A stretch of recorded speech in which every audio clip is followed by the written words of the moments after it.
Récemment, j'ai commencé à utiliser des Google Forms pour vérifier la compréhension de mes élèves suite à un enseignement.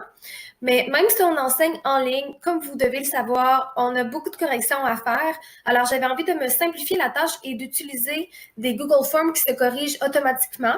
Alors, de cette façon-là, l'enfant a une rétroaction immédiate et en même temps, ça nous facilite la tâche en tant qu'enseignant.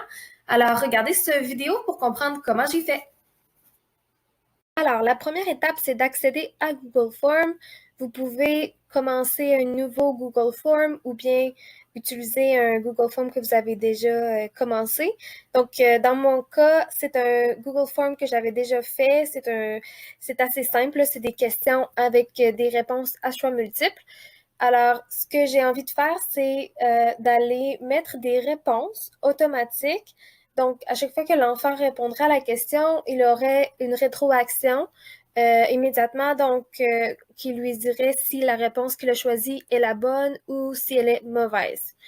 Alors, pour faire ça, je vais aller dans les paramètres en haut à droite, dans la section questionnaire, et on va aller convertir le form en questionnaire. Enregistrer.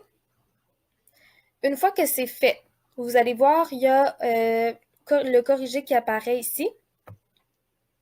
Donc, on nous demande d'aller choisir la bonne réponse.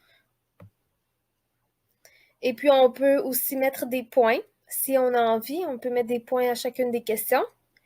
Et une autre option que j'aime beaucoup, c'est ajouter un commentaire à la question. Alors, ça veut dire que si l'enfant a la mauvaise réponse, il y a un message qui va apparaître et vous pouvez choisir ça va être quoi. Donc, dans mon cas, ça pourrait être euh, retourne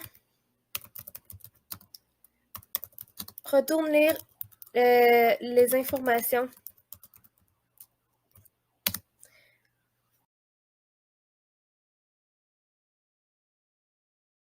Je vous remercie de votre attention.